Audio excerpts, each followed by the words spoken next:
Assalamualaikum warahmatullahi wabarakatuh.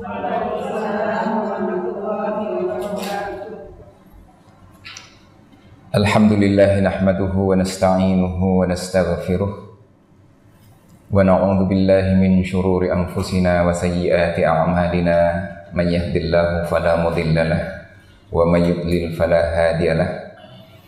Asyhadu an la ilaha illallah wa asyhadu anna Muhammadan 'abduhu wa rasuluh. Allahumma salli wa sallim ala rasulillah wa ala alihi wa ashabihi wa mawala. Hadirin bapak-bapak dan ibu-ibu sekalian, kita bersyukur sampai saat ini masih diberi kesempatan untuk beribadah kepada Allah dalam keadaan nikmat senantiasa tercurah. Mudah-mudahan syukur kita ini mengundang nikmat Allah yang lebih banyak, terutama di usia yang boleh kita bilang lanjut. Semoga Allah Subhanahu wa ta'ala memberikan kita istiqomah sampai Allah panggil, sampai mendapatkan husnul khatimah. Tak lupa salawat dan salam kita sampaikan atas junjungan kita Rasulullah sallallahu alaihi wasallam, keluarga dan para sahabatnya. Tema kita, ada apa di hari tua? Sebenarnya ini saya ambil dari judul yang terdapat di dalam Riyadhus Shalihin, karena kajian kita adalah kajian kitab Riyadhus Shalihin pada bab yang ke-12. Itu ada judul bab Al-Hath alal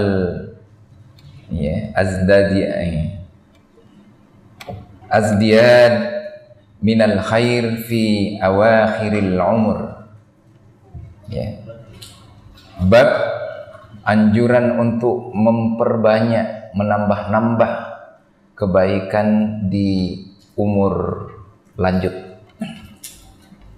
Umur lanjut itu relatif, karena umur orang akhirnya beda-beda. Tetapi Nabi SAW pernah menyatakan, a'maru ummati baina sittina wa sab'ina sanah. Umatku ini berumur antara 60 sampai 70 tahun. Aqalla ma fawqa dhalik, sedikit yang di atas itu. Jadi kalau ibu-ibu punya keluarga, orang tua kah, atau siapa yang umurnya sudah 70, 80, itu minoritas, sedikit. Dan ada hadis yang menyebutkan bahwa sedikit umatku yang berumur 70 tahun. Jadi artinya usia-usia sudah di atas 40. Ini adalah usia di mana kita sudah punya cukup waktu untuk menyadari tugas kita dan menyiapkan hari depan yang hakiki. Hari di mana setiap manusia mempertanggungjawabkan amalnya. Nah, inilah yang dimaksud dengan tema tadi, bab anjuran untuk memperbanyak amal soleh di usia lanjut.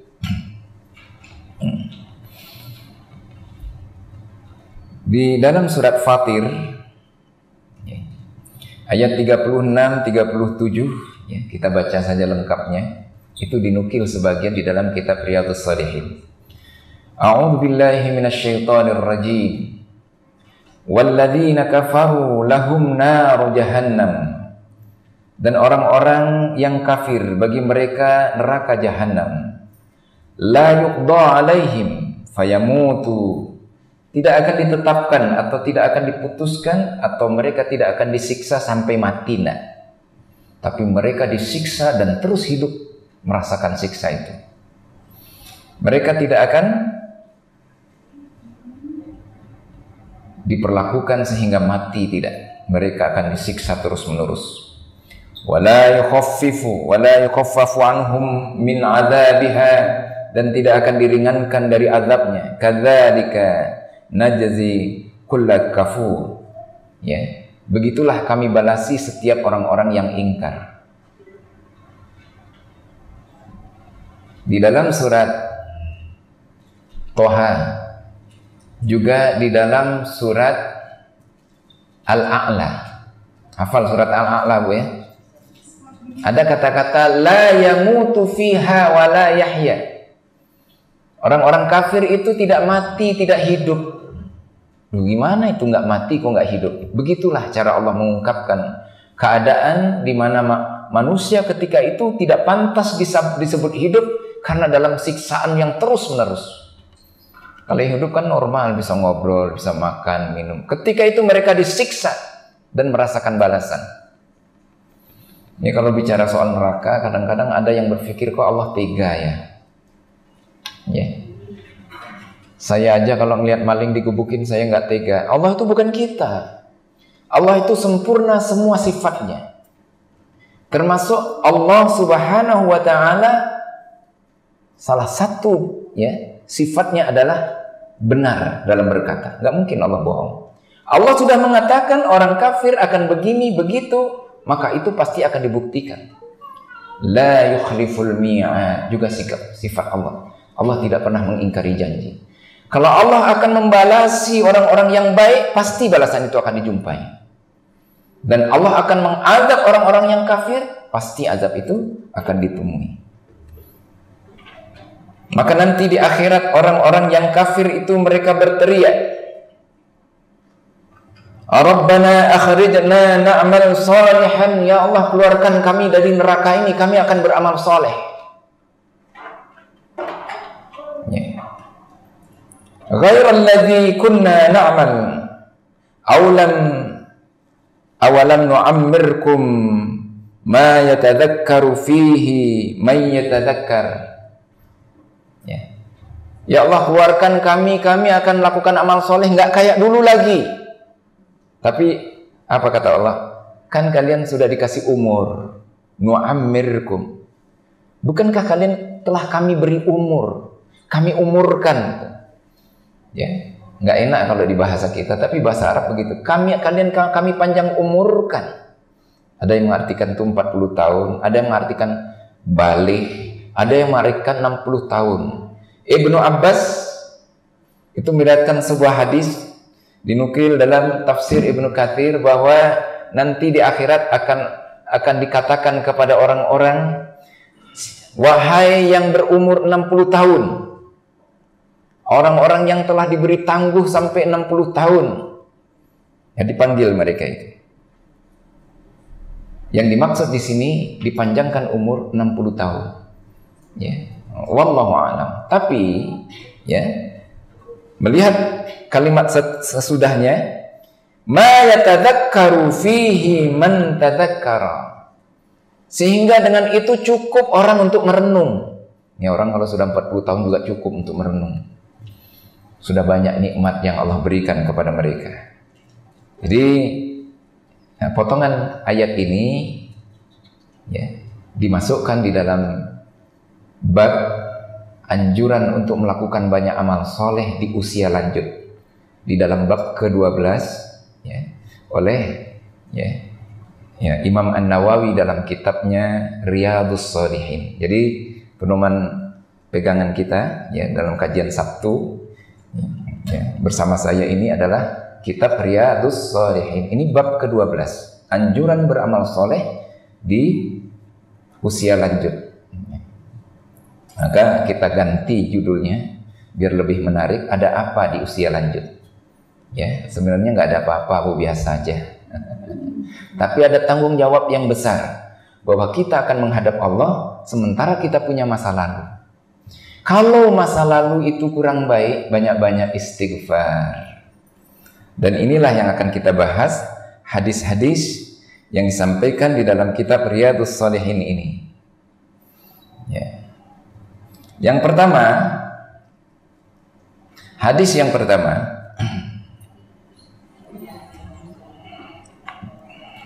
Allah subhanahu wa ta'ala tetap memberi uzur atau alasan seseorang yang diakhirkan ajalnya sehingga ia berumur 60 tahun. Nah ini ya, maksudnya Allah memberikan kesempatan, berikan uzur, memberikan kelonggaran, dan ini ada pertanggungjawaban nanti. Seperti yang Allah katakan tadi, kan sudah panjangin umur, Sudah dikasih kesempatan, kamu bisa merenung. Ya, karena nanti banyak yang nyesel, banyak yang protes, minta kepada Allah, Rabbana absarna wa sami'na farji'na na'mal sholihan. Ya Allah, kami sekarang melihat, kami mendengar, kembalikan kami ke dunia sebentar saja, kami akan beramal soleh. Inna muqinun, kami sekarang yakin. Dalam surat As-Sajdah. Ya. Nah, Allah ingatkan di dunia ini, lau tara idzil mujrimuna nakisu ru'usihim min rabbihim. Kalaulah orang-orang kafir itu dia bisa mengetahui bagaimana ketika mereka menunduk minta kepada Allah, dikembalikan ke dunia sebentar saja. Bahkan orang-orang yang soleh pun, orang yang beriman juga ada yang menyesal. Itu ada sahabat Rasul yang rumahnya jauh dari masjid. Di antara sahabat dia paling jauh. Tiba-tiba kok nggak datang.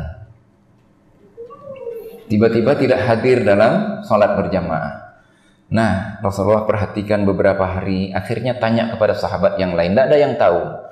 Ya, disamperlah ke rumahnya, ternyata dia sudah meninggal. Dia meninggal dan ibu istrinya cerita, sebelum dia meninggal ada kata-kata yang istrinya nggak tahu. Andaikan lebih panjang. Coba yang baru. Coba lebih banyak. Kata Rasul, oh ya, sebelum seorang itu dicabut nyawanya, diperlihatkan amal-amal solehnya. Termasuk sedekah yang pernah dilakukan. Rupanya jarak ke masjid yang sering orang-orang itu kalau jauh membuat berpikir kapan mau pindah ke dekat masjid. Ya. Ternyata itu adalah ibadah yang dibanggakan dan membuat kepuasan. Coba lebih panjang, ternyata itu adalah nikmat Allah yang menyusahkan, membuat kerut kening kita untuk kebaikan di dunia ini, maka itu masih disesali. Coba lebih banyak. Dia pernah menolong, pernah berinfak, bersedekah. Di akhir hayat, di menjelang matinya diperlihatkan. Lalu dia berucap, coba lebih banyak saya kasihkan. Kemudian dia pernah memberikan jubahnya kepada seseorang. Padahal dia punya yang baru. Kenapa kok bukan yang baru? Ya, ini orang yang beriman menyesal. Tapi mereka menyesal tidak tersiksa. Ya, dia ingin lebih baik lagi. Maka itu yang diceritakan di dalam surat Al-Munafiqun ayat terakhir. Boleh ibu buka. Nanti diulang-ulang tafsirnya. Ya, Allah ingatkan, janganlah harta anak-anakmu itu membuat kamu lalai, lupa dari Allah. Ya. Sebelum Allah panggil, gunakan itu untuk mendekatkan diri kepada Allah. Karena nanti setelah dipanggil oleh Allah, orang menyesal dan berkata, laula akhartani ila ajalin qarib. Ya Allah, cobalah pamit sebentar saja. Cobalah sebentar saja, agak seminggu saja. Yang di rekening masih banyak, yang di lemari masih ada, ya. Yang di ini masih ada, ya Allah. 3 hari saja untuk menyempurnakan amal soleh. Syukur bisa sebulan, bisa khatam berkali-kali. Ya. Padahal kata Allah, afalam nu'ammirkum, bukankah kamu sudah kukasih umur panjang? Maka ini maksudnya di usia tua, mari ya kita banyak-banyak beramal soleh. Waktu demi waktu ini berharga buat kita yang tua-tua. Termasuk yang tua yang sudah susah jalan, banyak amal soleh yang bisa dilakukan. Zikir termasuk. Zikir itu jangan dikecilkan artinya. Zikir pagi dan petang. Ya. Nah, hadirin yang berbahagia, ya, Rasulullah SAW menyebutkan ini adalah uzur. Uzur yang diberikan, tenggang waktu yang diberikan, tapi ada pertanggungjawaban di sisi Allah Subhanahu wa Ta'ala. Kemudian hadis yang kedua, Abdullah bin Abbas, ini anaknya paman Rasul.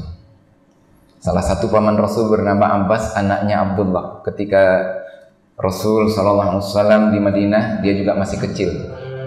Masih kecil.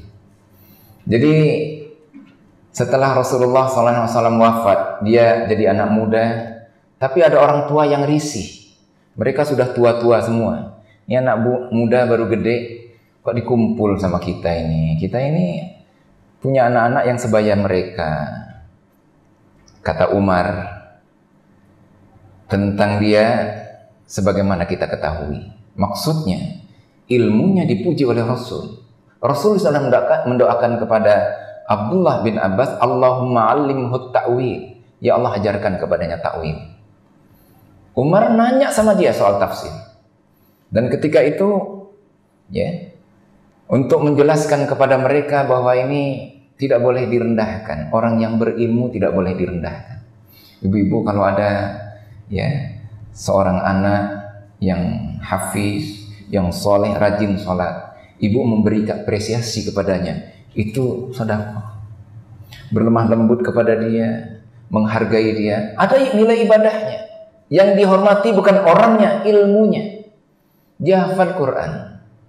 Ya.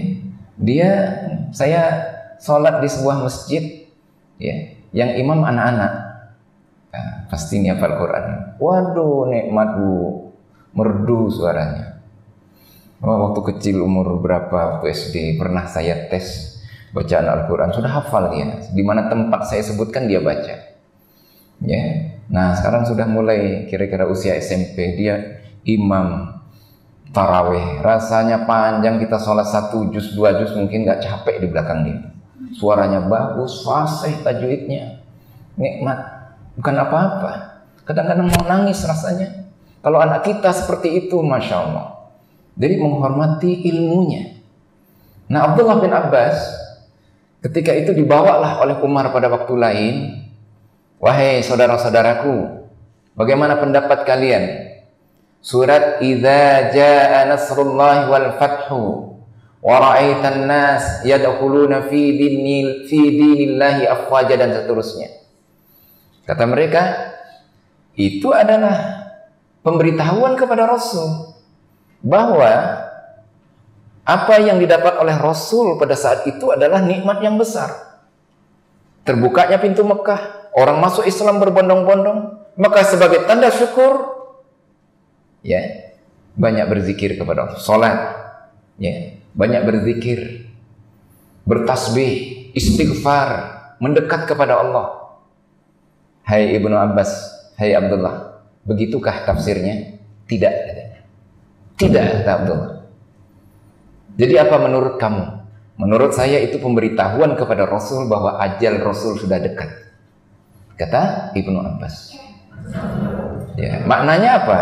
Maknanya kalau sudah banyak nikmat kita rasakan, terbuka simpul-simpul keberkahan. Ingat, kesempatan tinggal sedikit. Usia sudah tua, anak sudah lepas semua.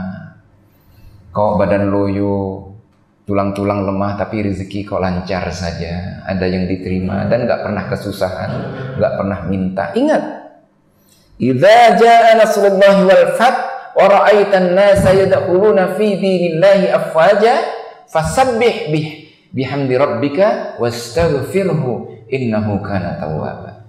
Ya, walaupun ini tidak ada dalam hadis tadi, tapi sangat besar kemungkinan sebelum Allah wafatkan seseorang, kalau dia adalah orang yang beriman, dilapangkan dia, diberi kemudahan dia, itu berarti sudah dekat. Perbanyak amal soleh.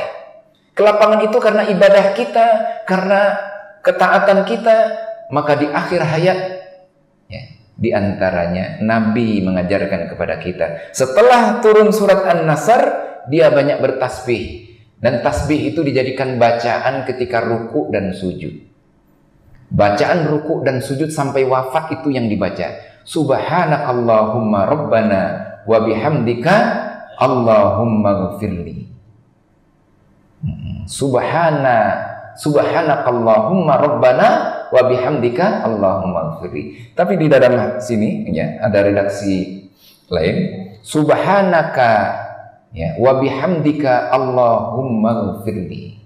Jadi boleh subhanaka wa bihamdika, subhanaka rabbana wa bihamdika Allahumma ghfirli. Kalau ibu-ibu yang dihafal yang mana? Pakai Allahumma rabbana. Ada redaksinya. Jadi Dalam riwayat Aisyah, setelah turun surat An-Nasr, Rasulullah menjadikan bacaannya ketika ruku dan sujud dia memperbanyak bacaan ruku dan sujud, subhanakallahumma rabbana wa bihamdika allahumma ighfirli. Kata-kata memperbanyak itu boleh dibaca lebih dari satu kali, boleh 3, 5. Kadang-kadang rukunya panjang, ingin banyak istighfar, boleh dibaca banyak-banyak. Subhanakallahumma rabbana wa bihamdika allahumma ighfirli. Ya. Apa yang tertera di situ, yang sedang kita ikrarkan? Kalau kita hayati, kita minta ampun kalau di masa lampau banyak salah, banyak kekurangan. Kalau di masa lalu banyak kelemahan, banyak dosa, minta ampun kepada Allah. Dosa apa? Kurang memperhatikan anak-anak kita, sholatnya, ibadahnya. Ya Allah, ampuni. Kok sekarang kendor semangatnya? Mudah-mudahan seolah-olah kita tidak punya kelemahan lagi karena sudah diampuni oleh Allah. Dapat hidayah anak-anak kita. Jadi Bu, kita nggak ada yang nggak punya kelemahan. Kadang-kadang karena kesibukan, kurang kita menegurkan, bangunkan subuh, mengingatkan ke masjid. Sekarang minta ampun kepada Allah. Kalau Allah sudah ampuni, seolah-olah kita tidak salah lagi, sehingga mereka seperti orang yang dididik, diarahkan pada kebaikan. Kadang-kadang doa ini lebih mujarab daripada ikhtiar. Ikhtiarnya begitu kita nyuruh, kita ngajak, ya berdebat. Udah sih, saya lagi capek. Udah sih, ini itu segala macam. Dibantu dengan doa. Dan doa yang akan didengar oleh Allah, doa orang-orang yang hatinya bersih. Istighfar. Subhanakallahumma rabbana wa bihamdika allahumma ighfirli. Nah, ini yang dijadikan oleh Rasulullah SAW bacaan setelah turun surat An-Nasr. Ustaz, kita belum tua, baru 30 tahun, 40 tahun. Rasulullah kan terima itu sudah mau wafat, sudah dekat ajal. Apa boleh kita baca? Boleh, karena surat itu sudah turun dan Rasulullah sudah mencontohkan, sallu kama ra'aitumuni usalli. Salatlah kamu sebagaimana kamu tahu aku salat. Boleh kita bacakan, kita jadikan ini bacaan ruku dan sujud. Kemudian at-tsalis, hadis yang ketiga, masih kelanjutan yang tadi. Ini redaksi hadisnya begini. Ana Aisyah radhiyallahu anha, dari Aisyah yang Allah ridha kepadanya. Ma shalla Rasulullah sallallahu alaihi wasallam salatan. Rasulullah tidak pernah salat, tidak pernah melakukan suatu salat ba'da an nazala alaihi, setelah turun kepadanya idza jaa nasrullahi wal fathu, surat An-Nasr, illa yaqulu fiha, kecuali di dalam salat itu, maksudnya dalam ruku dan sujudnya, dia membaca subhanaka rabbana wa bihamdika allahumma ighfirli. Maha suci engkau Tuhanku, dengan memuji engkau aku minta ampun. Hadis riwayat Bukhari dan Muslim, di dalam dua kitabnya, Sahih Bukhari dan Sahih Muslim. Tetapi di luar salat Nabi juga mengajarkan, mencontohkan. Dia membaca subhanallah wa bihamdih. Ini baik kita baca di waktu pagi, zikir pagi. Telah Allahumma antas salam wa minkas salam tabarakta ya dzal Allahu la ilaha illa huwal hayyul qayyum. Ayat kursi. Selesai ayat kursi, kul huwallah 3 kali. Kul a'udzu birabbil falaq 3 kali. Kul a'udzu birabbin nas 3 kali. Terus kita baca asbahna wa asbahal mulku lillah walhamdulillah la ilaha illallah wahdahu la syarikalah. Nah, bacalah urutannya nanti di zikir pagi dan petang. Kita menyatakan, kita minta kepada Allah, Rabbi inni as'aluka khaira ma fi hadzal yaum, ya Allah, aku minta seluruh kebaikan yang ada pada hari ini. Itu doa penting, kita zikir pagi dan petang. Kemudian kita juga berikrar, Allahumma bika asbahna wa bika amsayna wa bika nahya wa bika namut wa ilaikal masir. Artinya kita akan menyerahkan diri kepada Allah. Pagi ini untuk engkau ya Allah, sorenya aku juga untuk engkau, menjadi hambamu. Hidup dan matiku untukmu ya Allah, karena aku akan kembali kepadamu. terutama di usia tua. Nggak banyak yang bisa dikerjakan. Ibu mau dakwah, ngajar di pondok, nggak bisa lagi, udah tua. Ya, yang bapak-bapak mau ke pelosok, ya, ke pelosok dakwah, nggak bisa lagi, sudah tua. Maka zikir ini merupakan andalan. Bukan yang tua saja, yang muda juga berzikir. Nabi mengajarkan membaca subhanallah wa bihamdi. Kalau bisa kita hayati, jangan buru-buru bacanya. Subhanallah wa bihamdi, maha suci Allah, aku memujinya, maha suci Allah, aku memuji. Mendidik kita untuk rendah hati. Yang terpuji Allah, yang maha suci Allah subhanahu wa ta'ala. Kemudian Nabi juga membaca astaghfirullah wa atubu ilaihi. Ya. Jadi subhanallah wa bihamdi 100 kali, astaghfirullah wa atubu ilaihi. Sebelum itu bisa didahului dengan la ilaha illallah wahdahu la syarikalah, lahul mulku wa lahul hamdu wa huwa ala kulli syai'in qadir. Bisa sampai 100 kali. Nah, hadirin yang berbahagia, ini zikir-zikir yang diajarkan oleh Rasulullah sallallahu alaihi wasallam. Kalau temanya tadi adalah anjuran untuk memperbanyak amal soleh di usia lanjut, zikir merupakan pilihan untuk mengisi waktu. Apalagi orang-orang yang uzur. Oh iya, ada saudara kita yang lagi sakit, Ibu Eno, kita doakan mudah-mudahan disembuhkan oleh Allah subhanahu wa ta'ala. Kadang-kadang karena usia lanjut kita sudah uzur, mau pengajian, kadang bisa, kadang enggak. Kadang asam urat kumat, kadang keluar rumah saja sudah enggak kuat, usia sudah lanjut. Zikir. Kalau ibu punya orang tua, enggak bisa apa-apa lagi, sholatnya sudah terbaring. Ada yang tanya, Bu, ya. Yang tanya, Ustadz, bagaimana saya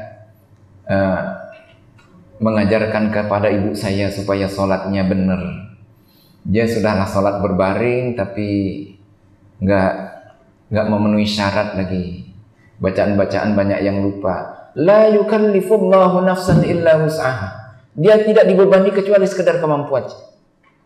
Kalau bisanya berbaring, ya berbaring itu. Di celah waktu selain sholat, selain yang lain, dia bisa mengisi waktu dengan zikir. Ajarkan zikir kepadanya, banyak ingat kepada Allah. Apa yang dibaca? Ya. Nah, umumnya ini orang hafal. La ilaha illallah wahdahu la syarikalah, lahul mulku wa lahul hamdu wa huwa ala kulli syai'in qadir. Barang siapa yang membaca ini 100 kali, dia sama dengan memerdekakan seorang budak. Berapa harga budak? Mahal. Apalagi kalau sekarang budak Palembang, mahal. Nah, ya. Pada hari itu dia tidak akan diganggu oleh setan. Diampunkan dosa-dosanya walaupun sebanyak buih di laut. Dia banyak fadilahnya. Tidak ada amal yang lebih baik kecuali dia membaca lebih dari itu. Jadi boleh dibaca banyak, tapi jangan zikir sambil ngantuk. Ini bukan zikir ini.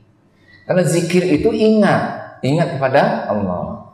Saya kadang-kadang lihat ada orang-orang yang zikir pegang tasbih, tangannya bergerak, mulutnya ngobrol. Ini bukan zikir ini. Ini bukan zikir ini, latah ini. Zikir itu menyebut nama Allah dan ingat. Jangan lagi ngobrol. Kalau lagi ngobrol jangan zikir.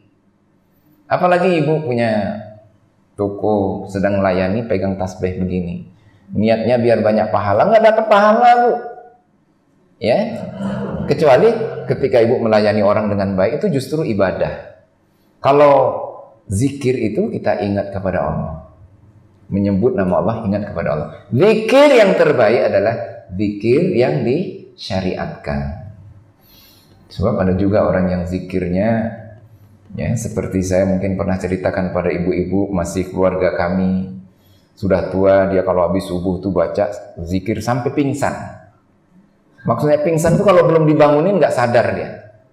Awalnya dia baca la ilaha illallah, la ilaha illallah.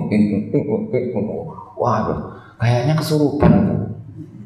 Iya, jadi coba begitu kita berzikir tadi, kita hayati dan kita ingat kepada Allah, setan nggak masuk. Syekh Abdul Salam Bali menyebutkan, ya, pengalaman beliau, orang-orang yang sedang membaca Al-Quran, sedang ingat kepada Allah, setan tidak bisa masuk. Termasuk ibu-ibu kalau di kamar mandi, jangan lupa mau kamar mandi, ya, mau terbuka auratnya, zikir, ingat kepada Allah. Itu menjadi batas setan melihat kita. Maka kata Nabi, ketika dia mau masuk ke tempat hajat, kata Nabi, tempat ini didatangi, maka kalau kalian masuk ke tempat semacam ini, bacalah Allahumma inni a'udzubika minal khubasi wal khaba'is. Kita sebut nama Allah, berlindung kepada Allah, setan nggak ngeliat lagi. Ternyata setan itu nggak bebas, dia mau ngeliat kita. Kalau kita dalam keadaan dilindungi oleh Allah, mereka nggak bisa lihat. Tapi mungkin ada yang ikut ngaji, kita nggak ngeliat aja. Ya, jin-jin Islam itu. Ya. Nah, hadirin yang berbahagia, ya, tadi kembali kepada hadis bahwa Nabi membanyakkan bacaan Subhanakallahumma Rabbana wa bihamdika Allahumma gfirli, atau Subhana Rabbana wa bihamdika Allahumma gfirli sebagai bacaan ruku dan sujud setelah turun surat An-Nasr. Di hadis lain dia baca itu sampai wafat beliau. Kemudian seorang itu akan dibangkitkan dari kuburnya sebagaimana keadaan dia ketika wafat. Seorang akan dibangkitkan dari kuburnya sebagaimana ketika dia dalam keadaan wafat. Artinya wafatnya seperti apa? Kalau wafatnya baik, dia akan dibangkitkan dalam keadaan baik. Hadis ini sejalan dengan bahwa manusia itu tergantung akhir hayatnya. Ada dalam hadis Al-Arba'in, Imam An-Nawawi mencantumkan hadis bahwa sesungguhnya manusia itu ditakdirkan oleh Allah nasibnya, rizkinya dan sebagainya, dan kehidupan mereka, iman mereka ditentukan di akhir hayatnya. Ada di antara manusia yang dia berperilaku sebagai ahli jannah. Dia soleh, berperilaku sebagai ahli jannah, tapi takdir mendahuluinya sehingga seolah-olah tinggal satu hasta antara dia dengan jannah, dengan surga. Dia berubah, akhirnya dia su'ul khatimah. Tapi ada sebaliknya, orang-orang yang kelihatannya seperti perilakunya ahli neraka, tapi takdir lain, dia ternyata mengakhiri hidupnya dengan husnul khatimah. Maka ini sebuah prestasi besar kalau seorang bisa mengakhiri hidup dengan baik. Maka di hari tua ini, maka itu harus fokus kita akhiri hidup dengan baik. Tapi nggak usah khawatir, orang akan mengakhiri hidup sesuai dengan perilaku yang dibiasakannya. Kalau ibu biasa zikir, sholat nggak pernah tinggal, bahkan qiyamul lail, nggak ada orang susah kecuali akan dibantu sesuai kemampuan, mudah untuk ini, maka dia akan diwafatkan sebagai orang yang dekat dengan Allah. Mudah-mudahan kita semua begitu. Ya, ada contoh-contoh sebagai seorang yang baik itu lagi khutbah, dia mengucapkan la ilaha illallah, meninggal. Nggak gampang tuh cari itu. Allah ingin memberitahu bahwa dia adalah orang masjid, dia sedang di masjid sholat. Ada kawan, betapapun kelemahannya, tapi dia ternyata meninggal dalam keadaan sholat dan anaknya sedang umroh. Seolah-olah Allah ingin beritahu dia orang soleh, anak-anaknya juga dibina. Anaknya sedang umroh. Tapi kalau bapaknya sedang sholat, anaknya sedang di Bali. Nah, sebab saya pernah juga kunjung ke tempat seseorang, anaknya meninggal ditabrak becak bu, bukan motor. Karena dia juga belum ditabrak sudah oleng bawa motor. Nabrak becak, meninggal. Mungkin kebentur kepalanya. Ibunya lagi rekreasi. Ya, lama juga nunggunya. Jangan dimakamkan dulu, nggak ada guna. Anaknya meninggal dalam keadaan mabok, ibunya lagi jauh rekreasi ke Jawa sana, ke makam wali. Cari apa di makam wali itu? Kalau cari berkah ya ke Mekah sana umroh. Bu, kalau enggak ya sudahlah, kasih makan orang-orang miskin. Kalau Allah berikan kita kelapangan rezeki, bantu majelis-majelis kebaikan. Enggak boleh kita berkunjung ke suatu masjid, ya, termasuklah ke tempat makam-makam itu ya, kecuali 3 masjid. Masjid aja nggak boleh, Bu, kecuali 3 masjid. Masjidil Haram, Masjid Nabawi, dan Masjid Aqsa. Sengaja itu kunjung ke masjid sana ziarah, cari berkah, nggak boleh. Tapi kalau kunjung lihat bangunannya kayak mana, tempat wudhunya katanya bagus, survei, itu lain. Ada yang ke Jogokarian, dia magang bagaimana manajemen masjid di sana, itu lain, cari ilmu.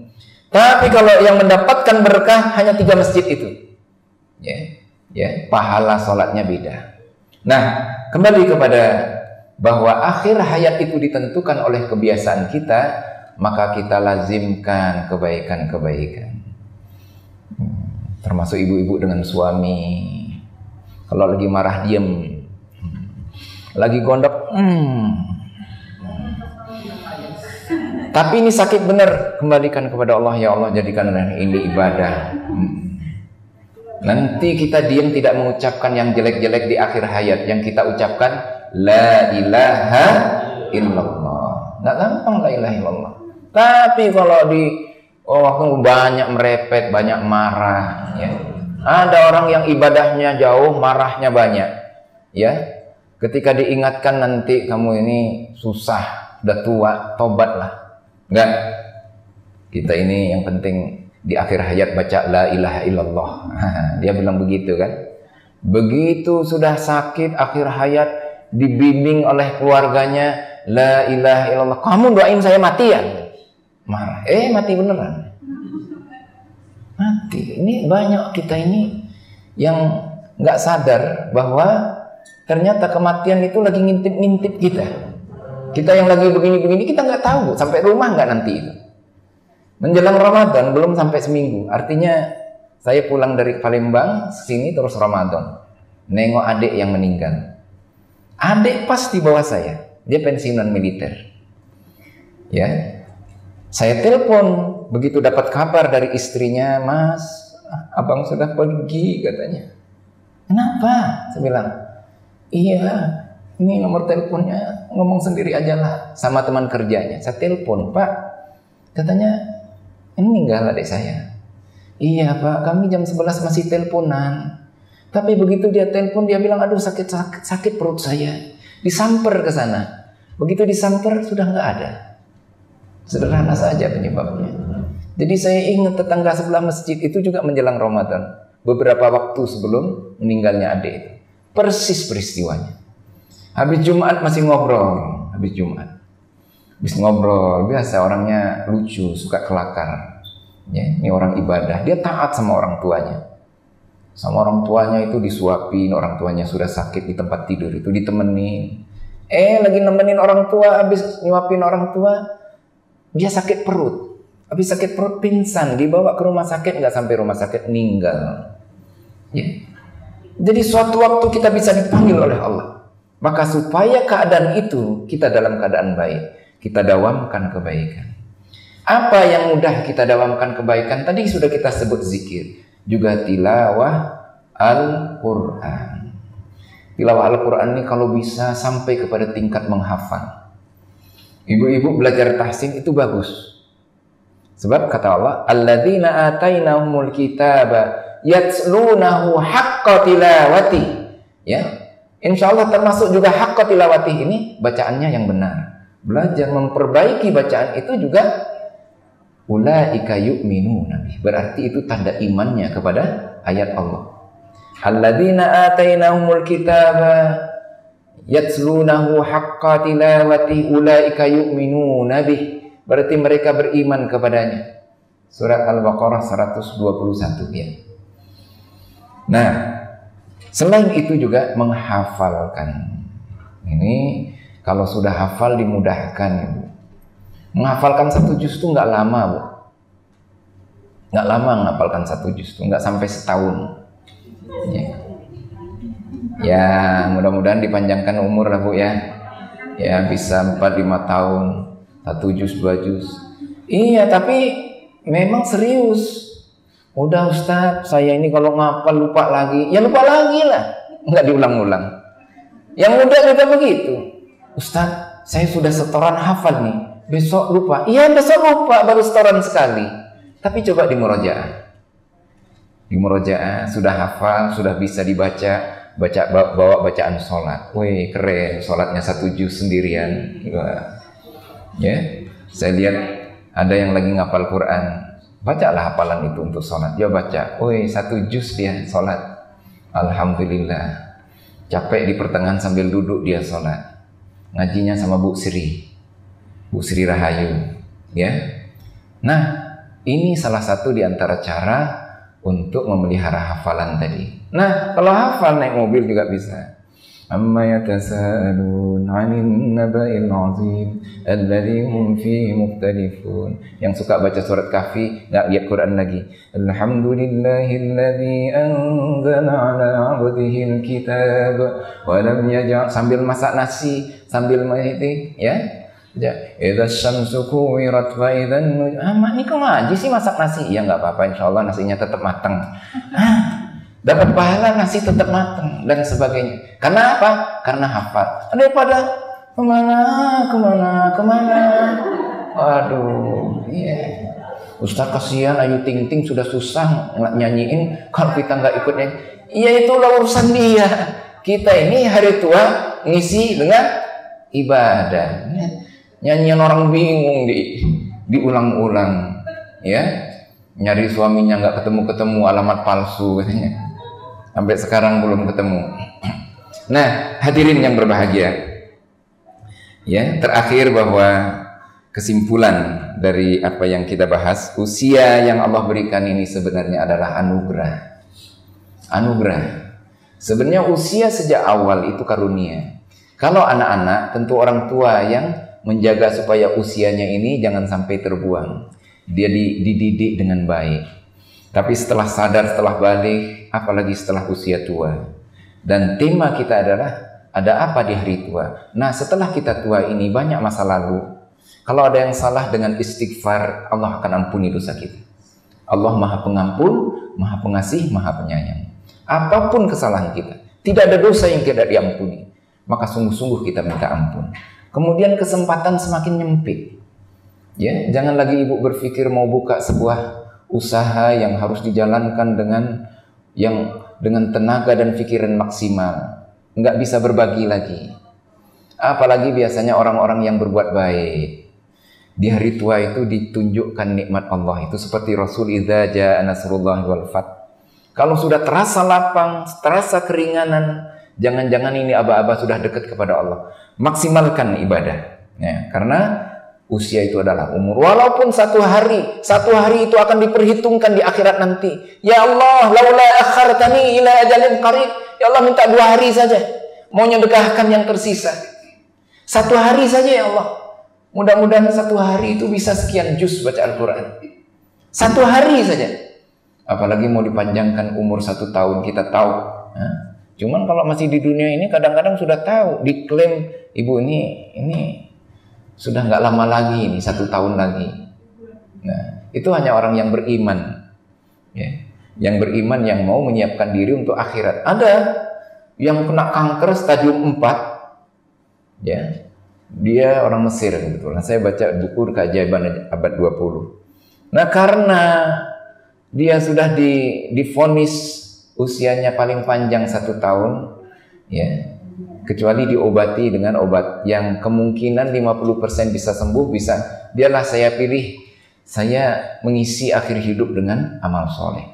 Dia karena orang lapang, dia umroh, musim haji dia haji, dia minum air zam-zam, bahkan dia cari air zam-zam, mandi air zam-zam, banyak ibadah, banyak baca Al-Quran. Tapi lama-lama sudah mendekati 1 tahun kok badan tambah enak. Dia periksa lagi, hilang kankernya. Ya. Nah, ini karunia Allah. Jadi orang-orang yang soleh akan mengisi waktu yang tersisa itu karena waktu itu akan dinilai sangat berharga. Kemudian ya, Allah mengingatkan bahwa hendaklah kita memperhatikan masa lalu untuk hari esok. Bahwa kita ini ya sering menyesal karena terlambat, karena tidak sempat dan sebagainya. Tapi ingat, penyesalan terbesar di akhirat kita nggak bisa balik lagi. Kalau di dunia masih ada yang bisa dijemput, masih ada yang bisa diperbaiki. Di akhirat itu tempat orang menuai seluruh amal. Di sana tidak bisa melakukan sesuatu kecuali menerima hasil dari apa yang dilakukan. Kemudian tadi sudah kita sebutkan juga, ya, boleh jadi turunnya surat An-Nasr yang ditafsirkan oleh Abdullah bin Abbas itu adalah tanda-tanda kematian Rasul. Ya, mungkin juga isyarat bagi orang-orang yang telah diberi kelapangan, diberi kesuksesan, ya. Mungkin juga itu karena ibadahnya, maka ditingkatkan ibadah itu. Tingkatkan ibadah itu boleh jadi itu adalah saat-saat yang kita tidak tahu, ya, tinggal tunggu waktu saja. Wallahu a'lam. Kemudian Allah Subhanahu wa taala menyebutkan barang siapa yang dihindarkan dari neraka, dimasukkan ke dalam surga, mereka telah beruntung dengan keuntungan yang besar. Ya. Wa aminu billahi wa rasulihi wan nuril ladzi anzalna wallahu ma ta'maluna khabir. Yauma yajma'ukum liyaumil jam'i, pada hari setiap manusia dikumpulkan. Pada hari yang disebutkan yaumul jam'i. Ya. Yauma yajma'ukum liyaumil jam'i. Pada hari kiamat maksudnya. Barang siapa yang beramal soleh, beriman beramal soleh, lahum jannatun tajri min tahtiha al-anharu khalidina fiha abada, dzalikal fawzul azim. Dia akan dimasukkan ke dalam surga, kekal di dalamnya. Itulah prestasi yang tertinggi bagi orang-orang yang beriman. Ya, bukan di dunia ini prestasi itu. Prestasi itu adalah kalau hidup kita ini bisa mengantarkan kita kepada terhindarnya dari azab dan masuk ke dalam surga. Dan ini akan terasa betul oleh kita, ya, dan mudah kita menghayatinya di usia tua ini. Di usia tua ini. Ustaz, saya sudah tua apa belum? Ya, anggap saja sudah tua. Karena ajal kita tidak tahu.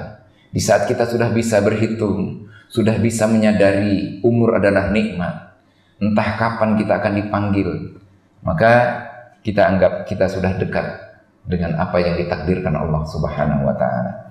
Sebab kata orang barat, ya, mumbang jatuh kalapu jatuh. Barat Sumatera sana, ya. Ya. Kelapa jatuh, pentilnya juga bisa jatuh. Ya, enggak nunggu tua, kadang-kadang sudah jatuh. Ini ada yang masih muda sholat berjamaah. Ya. Pulang dia dengar pengumuman, Inna lillahi wa inna ilaihi raji'un. Buru-buru dia ke masjid. Halah nih pasti ini. Orang bapak diumumkan meninggal. Sebelah saya sholatnya barusan. Barusan nih sholat sebelah saya. Begitu ke masjid, Pak, gak salah itu. Tadi kan sebelah saya sholat. Iya, pulang dari masjid, keleset, jatuh, meninggal. Iya, nggak ada yang tahu.